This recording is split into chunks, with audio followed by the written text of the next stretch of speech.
This is Digital Anarchist at RSA Singapore 2019. Hey everyone, it's Alan Shimel for DevOps.com, Security Boulevard. We're here in Singapore at RSA APJ, right on the edge of the show floor, interviewing speakers, attendees, vendors, just kind of getting the temperature and feel of this year's RSA APJ. It always gets me excited when I can find a new DevSecOps company. And just walking around the floor earlier, I came across a company that had DevSecOps all over their stuff, and I was like, never heard of these guys. So I walked over, introduced myself, and I met this gentleman here, Jacques Declas. He was the CEO. That's right. Of a company called 42Crunch. That's right. Right? Okay. So 42Crunch, what is it? It's DevSecOps, but what do you guys do? What are you about? Well, we've got big words, but we're trying to change the way security has been done for 15 years, and we're trying to put security in the code of the application. So you're going to hear us talk a lot about security as code, maybe as Kubernetes did to the infrastructure. Yep. We're trying to do the same as security. We think it's been kind of not done the right way. It's kind of been a bit of a failure to try to secure application from the edge of a network, which we think is kind of disappearing really fast. And we're putting a cloud platform for the customers to use and to put enforcement of the security anywhere in the networks. And we follow the developers. So we're trying to put security into the developers. So it sounds like DevSecOps to me, yes. Right? And a couple of things we'll jump into is first of all, I think, look, I got into DevOps 6-7 years ago for exactly the same reason. Right. I felt that DevOps and the whole shift left and security as code and gave us a chance to right some wrongs that we've seen in the past. What I've seen over the last 6-7 years though is we still have security for, let's call it SecOps. We have security for the ops people, but we're seeing as part of that shift left, security for developers. Let's call that DevSec. Yeah. So you have DevSec and SecOps, DevSecOps. And they're not necessarily mutually exclusive, but that's just the way it breaks down.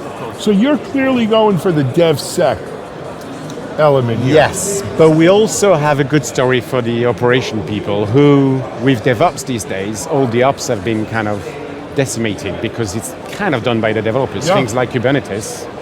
Your developers write 5 lines of code and that's it. Your infrastructure is automated. Kubernetes is a mini data center in its own. Well, Kubernetes is shucking the whole DevOps space up, right? From Chef and Puppet to Kubernetes. It's a revolution. Yeah, no, it's changed things. And what it means, because what we, by experience of being in the security for a long time, and especially the rise of those API, those thin interfaces that connects everything to anything these days, is we saw some real old traditional way of trying to secure those applications kind of being more and more painful. And the more we went to APIs, who talks to other APIs, who are outside my data center, who are to partners, data that I own, data that I don't, it's just becoming really, really difficult, or more or less impossible. So that's when we had the idea to really try to shift left the security towards the developers, because they build the application. Well, that's where you got to. So they know. Right, you got to start it there. Because if you're waiting for it to be here, it's hard to know. And security is trying to figure out. And that's why people talk about artificial intelligence. I think it's great.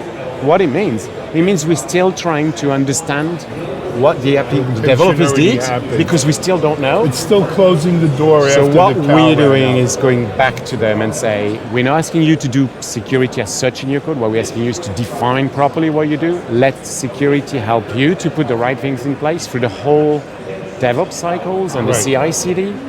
Because what we found is those API through agile development and competition and bringing those mobile apps in the last 10 years as fast as possible, those API were changing weekly.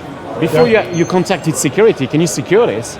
There was a new version coming up, so it never happened. Right, by the time you did it, there's the new version. So we're putting in the code, it goes to the CI/CD, we're integrating with all the Jenkins and pipelines and GitHub and GitLab. So Jenkins is another thing being disrupted by Kubernetes, right? You got Jenkins X, but it's a thing.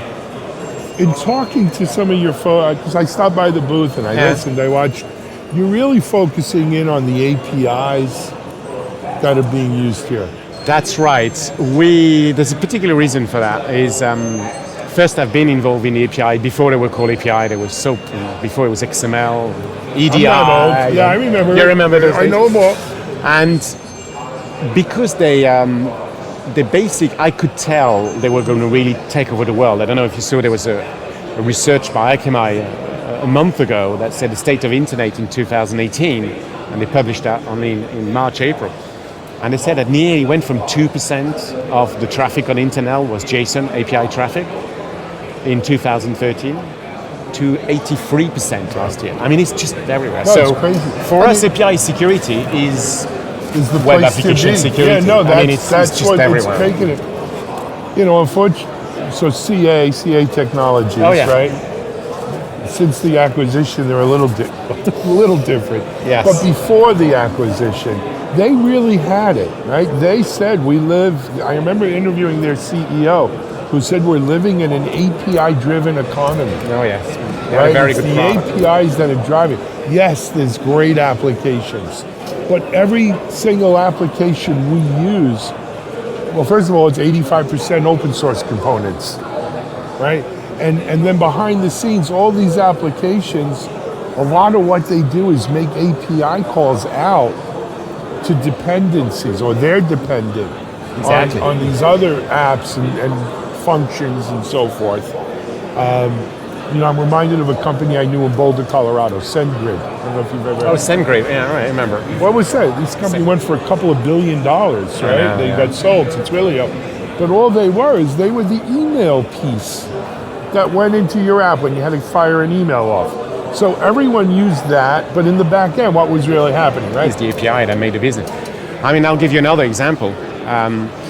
If you look at, you can talk about YouTube, but let's talk about Netflix, because they were the really first one to say, hey, we've got this screaming media type of technology. Right. How are we going to want to become a media company? They just wrote a really nice API, really well documented, and said, it's opening up, everybody can use it, come on in. And they had thousands. And suddenly they took over the world. So Slack is another one?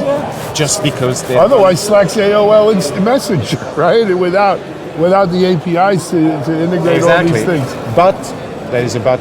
The problem is an API that calls another API that calls 5 other APIs. It can start to become quite complex to handle. And insecure. Which data is coming in, from where, authentication, authorization, what's allowed to do, how do you filter all this traffic and make sure the right API talks to the right API. So well, that's there's what another the piece to it too, though, Jacques, and that's this. As a developer, look, you want to get your stuff done. You want it to work, you want to get it done. You got an API for me that means I don't have to reinvent the wheel? Hey man, give it to me, great. Yeah, exactly. But I don't check it. How do I know that API is secure? How do I know it doesn't? The same way when I bring an open source component into my app, how do I know that component's not a vulnerable edition or version of that? Yeah, exactly. It's the same thing with this API. How do I know what kind of library is calling on the back? Who's done that even? Who's maintaining it? But I think, developers want to get stuff done. Quickly. And they don't necessarily check that. Is that part of what you guys are doing? Yeah, what we do is we've got a sort of out of the box. We've got a sort of a SAST, so it's a sort of static analysis of the API. The good news between API and web application is in API world you have a contract. That's what we concentrate on. So it's a standard that you can define your API. So we help developers to define it properly. So you can't just say, this is a string. We say, well, wait, hang on a minute. I can put all kinds of garbage in a string. Tell me if it's an integer, if it's a credit card, what is it? Is it an email address?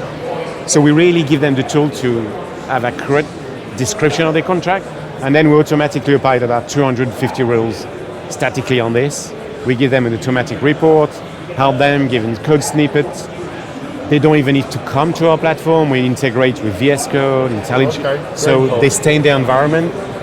It's free because they don't like to spend any money, the developers. Absolutely. So we're trying to, that's our go-to-market. We're through the developers, and when we're helping them to scan and go all the way to effectively producing firewall functionality across their API in connection. Got it. Because then there's that real-time element you have Yes. as well. So, because we try to integrate our firewall technology and our protection into the CI/CD pipeline, if a developer uses GitHub, for example, they push a new version of the API into GitHub, we'll pick it up automatically for integration, and then we'll launch our scan, our security audit assessment, recheck the policies, tell the developer, oh, hang on a minute, your score's gone down to 55 because of this, fix it. And then everything gets deployed in the developer pipeline, including the generation of our firewall rules. So we try to be truly real time with what they do. Because otherwise, if you do it somewhere else, it's not integrated, it's too late, it's too difficult. Well, and some of our customers have thousands of APIs. It's incredible. No, we were talking at your booth. I was talking. I don't know if you were in that one, but the average enterprise, probably from the surveys I saw, the average enterprise is running somewhere between 1,000 and 1,500 internally developed applications. I don't mean commercial COTS off the shelf. I mean, each one of those is integrating with multiple APIs. So you can see real quick how it goes to 5,000, 10,000. Yeah, and that's APIs why we think the old model of web application firewall, it needs to do east-west traffic, north-west, wherever it is. That's why you need to be everywhere. So we're putting the firewall right in the API. So in the Kubernetes world, right into the pod itself, so that you can't get as closer to the API that you can. Cool. Anyway. How can people get more information? Just come to 42crunch.com or That's API the security number, time. 42crunch.com or a website, which is a community, it's free. I'm glad to say it's called APIsecurity.io. APIsecurity.io. And everybody can do their security audit for free, all the developers. Really? Yeah, that's a cool thing, man. Hey, I'm glad I met you here. Thanks to meet you, Alan. Thank you for having Good me. luck with 42Crunch. Thank you. Hey, this is Alan Shimel, DevOps.com, Security Boulevard. We're in Singapore at RSA APJ. Have a great day.